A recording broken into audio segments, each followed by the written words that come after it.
Channel ஃபைனன்ஸங்களுக்கு வணக்கம்.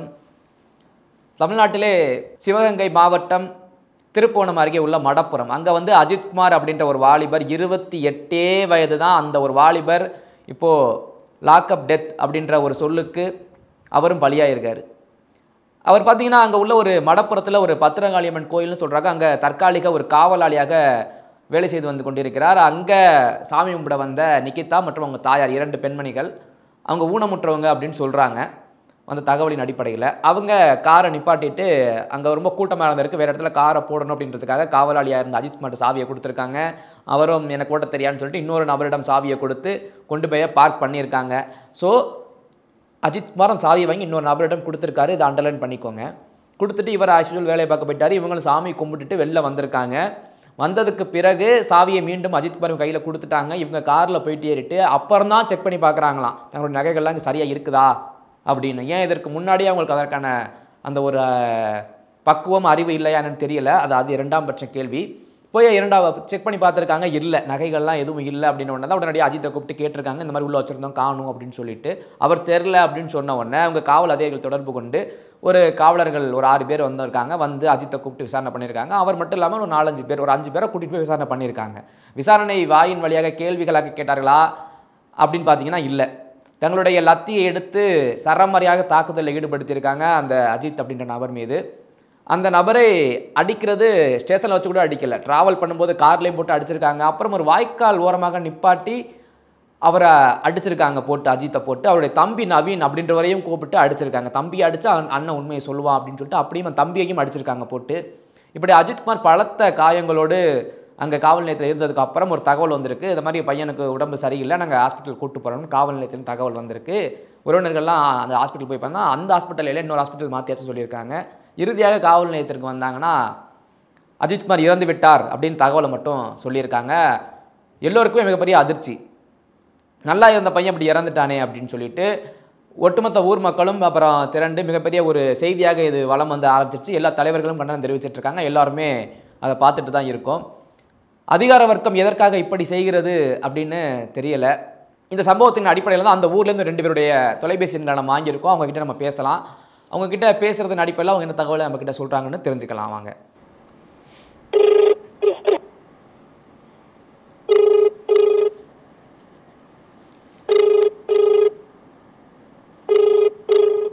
Hello அண்ணா, வணக்கண்ணா.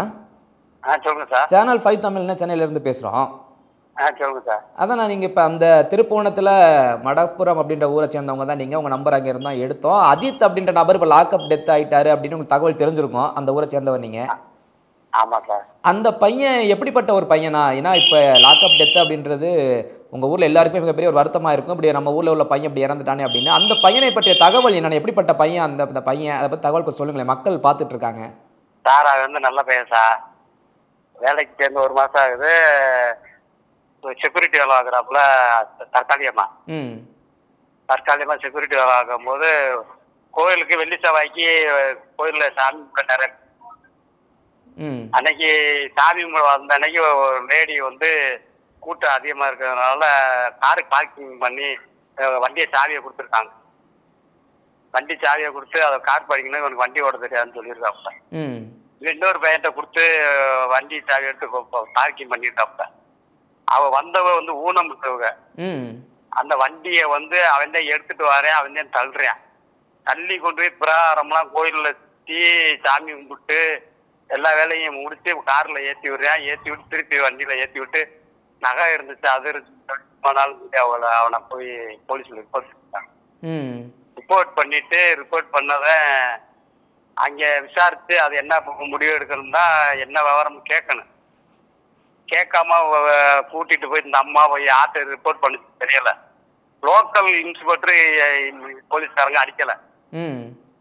வெளி குற்றப்பிரிவுல இருந்து அவங்க தான் கூட்டிட்டு போய் வச்சு எங்க நகை வச்சிருக்க இங்க எடுத்துட்டு போனா அதை சொல்லு போட்டு அடிச்சு வெள்ளிக்கிழமை 3 மணிக்கு ஏத்திட்டு போறாங்க. சனிக்கிழமை 3 மணிக்கு இறந்துறேன். லாக்கப்ல கூட வைக்கல, எதுவும் விசாரிக்கல.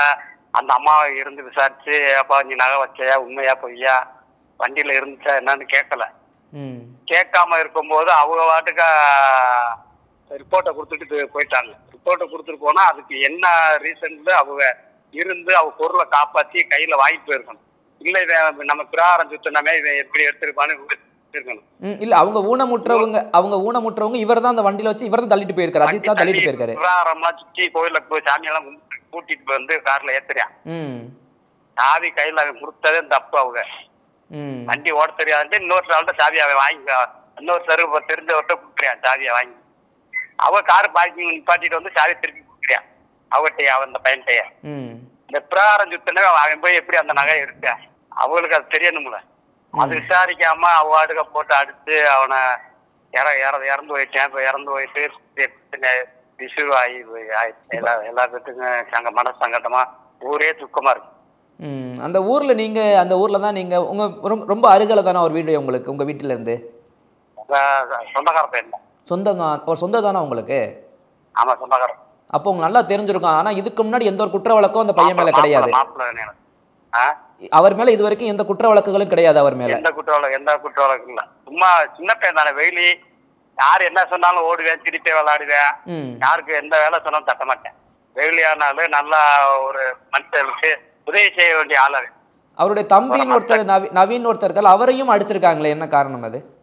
அவரை கூட்டிட்டு போய் அவ தம்பியை அடிச்சா உண்மையை சொல்லிடுவானோ அப்படின்ற ஒரு ஆத்திரத்துல வீட்டுல இருக்கிறவங்களுக்கு வந்து கூட்டிட்டு போய் அவ தம்பியும் போட்டு அடிச்சிருக்காப்போ அவ தம்பி அடிச்சது கூட அவனுக்கு உணர்ச்சி இல்ல. அப்படி அடிக்கிறாங்களே அண்ணன் என் தம்பி அடிக்காதீங்கன்னு சொல்லல. இல்ல சொல்லல. அவனு எனக்கு 2 கோணி போட்டு ஆட்டி காலில் முழுங்கால் கீழே அடிச்சிருக்காங்க. நாங்க போய் கூப்பிடுறதுக்கு வந்து போயிருக்கலாம். அந்த களவு கேஸ்ன்னு சொல்லி இவங்க நம்மளே சொல்லிடுவாங்க. ஊர்ல யாருமே போல. களவு கேஸ்ல அவங்க யாரு கை நீட்டாங்களோ அவங்க கேட்க மாட்டாங்க. அவாட்டுக்கு வர ஓட்டு அடிப்பாங்க. சரிண்ணா. இப்போ ஊர்ல எப்படின்னா நிலவரம் என்ன மக்கள் இப்போ உங்க பகுதி மக்கள் என்ன சொல்றாங்க? இப்போ அந்த பையனுக்கு வந்து நீதி கேட்கிறாங்க. அந்த பொம்பளையால வச்சது உண்மையா பொய்யான்னு தெரியணும் ஒண்ணு. 2வது இந்த உயிருக்கு விலை மதிக்காத சொத்து அது. அவங்க குடும்பம் ரொம்ப அவங்க அப்பா இல்ல. அந்த பையனுக்கு அப்பா இல்ல. 2 பையனுக்கு ஒண்ணும் இல்ல.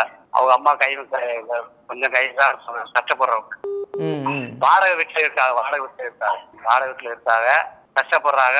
அன்றாடு மாவு விட்டு இதே சம்பாத்தியம் பொழைக்கிறாங்க. அப்படி இருக்கும்போது அவங்களுக்கு ஏதாவது நிதி கடவை அரசாங்கம் கொடுத்து அவங்களுக்கு ஏதாவது ஒரு முன்னேற்றம் வந்தா நல்லா இருக்கும். ஓகே கண்டிப்பாண்ணா. உங்களுடைய தகவல் என்னோட பகிர்ந்தமைக்கு ரொம்ப நன்றிண்ணா. ரொம்ப நன்றி. சரி. இப்போ பார்த்துருப்பீங்க திருப்புவனத்திலே அங்கே அந்த ஊரை சேர்ந்த ஒரு நபரிடமே நம்ம கேட்டு தெரிஞ்சுக்கிட்டோம். இன்னொரு நமக்கு ஒரு தொலைபேசி எண் கிடைத்தது. அந்த நம்பருக்கும் நம்ம அடிச்சு பார்க்கலாம்.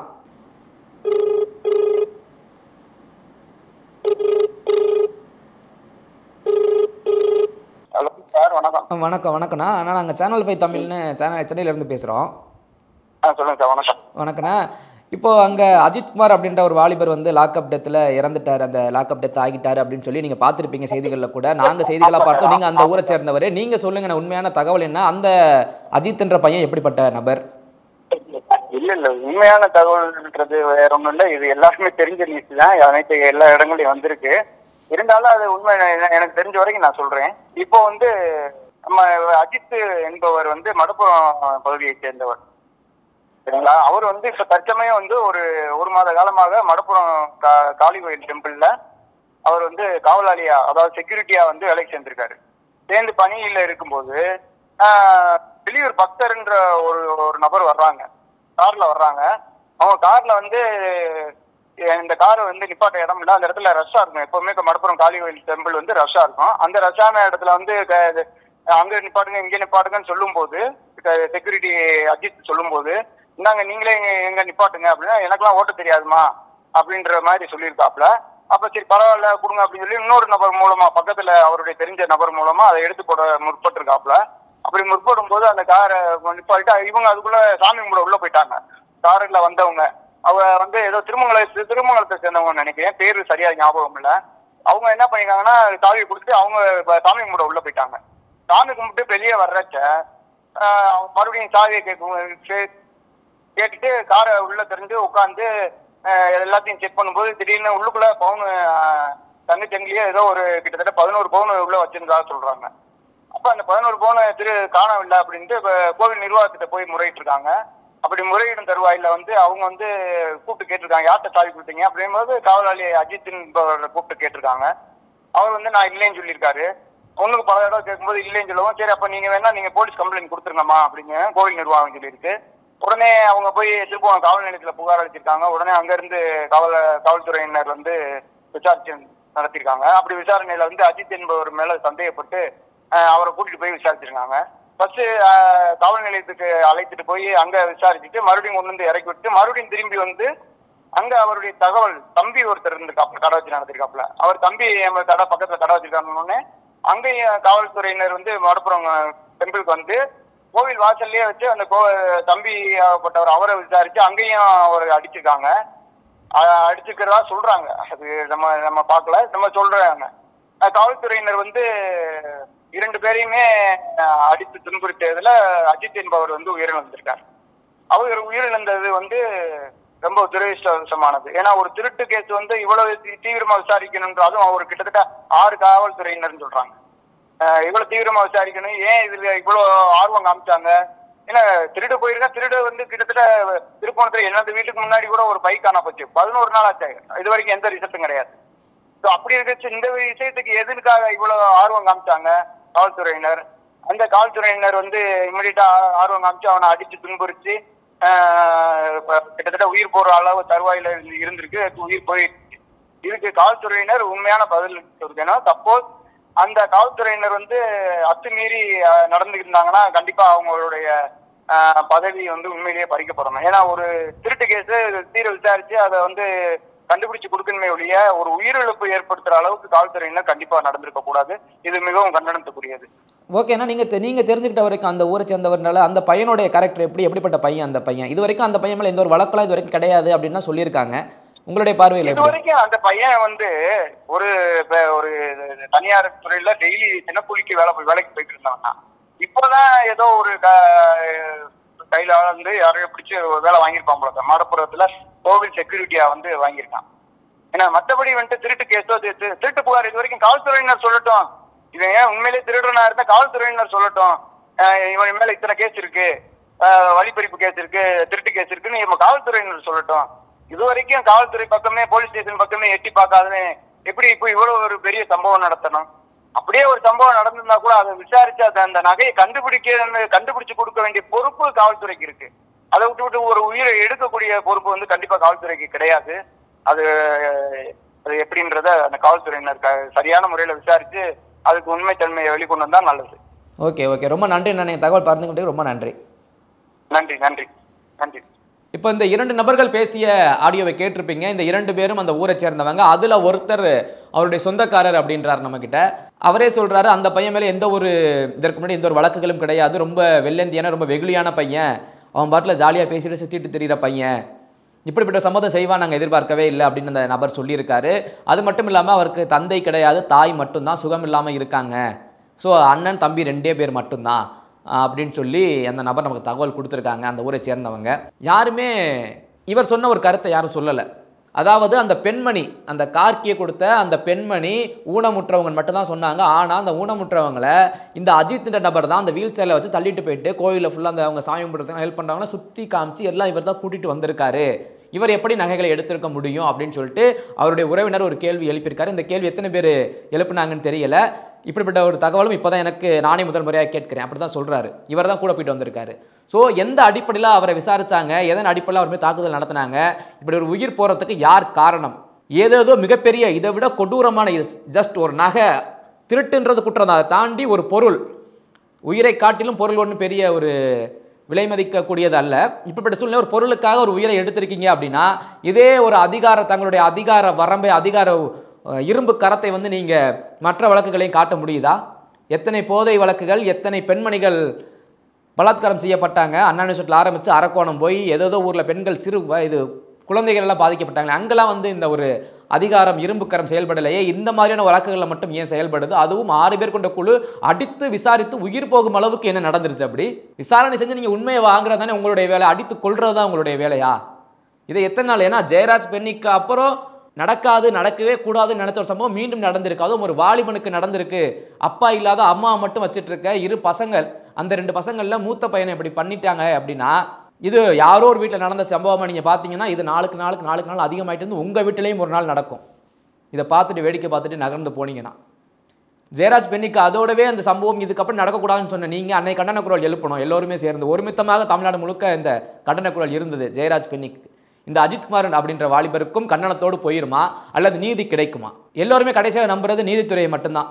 கடைசி எண்டு அது மட்டும்தான். அங்கே இந்த நீதி, இந்த பையனுக்கான நீதி கிடைக்கும் அப்படின்னு நானும் நம்புகிறேன். அந்த நம்பிக்கையை காப்பாற்றுவார்களா அப்படின்றத நம்ம பொறுத்திருந்தான் பார்க்கணும். குறிப்பாக இந்த அரசியல்வாதிகள் இதை வைத்தும் அரசியல் தான் செய்வோம் அப்படின்ற இருந்துடாம நீதி கிடைக்க கொஞ்சம் வழி பண்ணுங்க.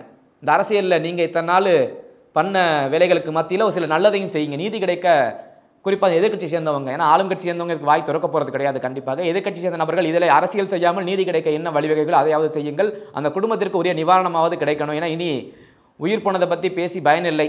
நடக்கக்கூடாது என்று தான் பேச முடியும். சொல்லி யாரும் திருந்த போவதும் கிடையாது. சொல்லி சொல்லி நமக்கு வாய் வலிக்கிறதா மிச்சம். ஸோ நிவாரணமாவது, ஏன்னா உடம்பு சரியில்லாத அம்மா ஒரு தம்பி மட்டும்தான் இருக்காங்க. அவங்கள நிவாரணம் என்ன கிடைக்க போகுது அப்படின்றதான் இனி நீதியாக மக்கள் பெற்றுத்தரணும். குறிப்பாக இந்த காவலர்களுக்கு அடிக்கும் அதிகாரம், யாரை அடிக்கணும்னு ஒரு அவங்களுக்குன்னு வழிமுறைகள் போடணும். யாரை அடிக்கணும், இந்த மாதிரி ஒரு அப்பாவிகளை உயிர் போகும் அளவிற்கு ஒரு 14 சவர நகைக்காக இப்படி செய்வது அப்படின்றதெல்லாம் ஏற்றுக்கொள்ள முடியாத ஒன்று. குற்றம்தான். நீங்கள் நிரூபித்திருந்தால் குற்றம். நான் இந்த டாப்பிக்கை எடுத்திருக்க மாட்டேன். நிரூபிக்காமல் சந்தேகத்தின் அடிப்படையில் ஒரு உயிரை எடுத்திருக்கீங்க அப்படின்னா இதுவும் ஒரு கொலைதான். நீங்கள் குற்றவாளிகள் தான். ஒரு உயிரை எடுத்த உங்களுக்கு என்ன தண்டனை கொடுக்க போகிறார்கள்? ஜஸ்ட் ஒரு மாற்றம் தானா? பணியிடை நீக்கம் தானா? இவ்வளவுதான் உங்களுக்கான தண்டனையாக இருக்குமா? காவலர்களுக்கு மட்டும் உயிரெடுக்கும் அதிகாரம் இருக்கிறதா? நீங்கள் என்ன யமதர்மனா? இந்த ஒற்றை கேள்வி தான் கேட்க தோணுகிறது. ஜெயராஜ் பெண்ணிக் வழக்கிலிருந்து இந்த அஜித்குமார் வழக்கு வரைக்கும். நேராக யமராஜா வந்து பாசக்காரங்க கிட்ட கொடுத்துட்டாரா அப்படின்னு தெரியல. என்ன நினப்பில் நீங்கள் இந்த மாதிரி செய்கிறீங்கன்னு புரியலை. ஸோ இதற்கு அப்புறம் என்ன நடக்கும், நீதி கிடைக்குமா அப்படின்றத நம்ம பொறுத்திருந்து பார்க்கலாம். மக்கள் உங்கள் ஆதரவோடு நாங்கள் பயணிக்கிறோம்.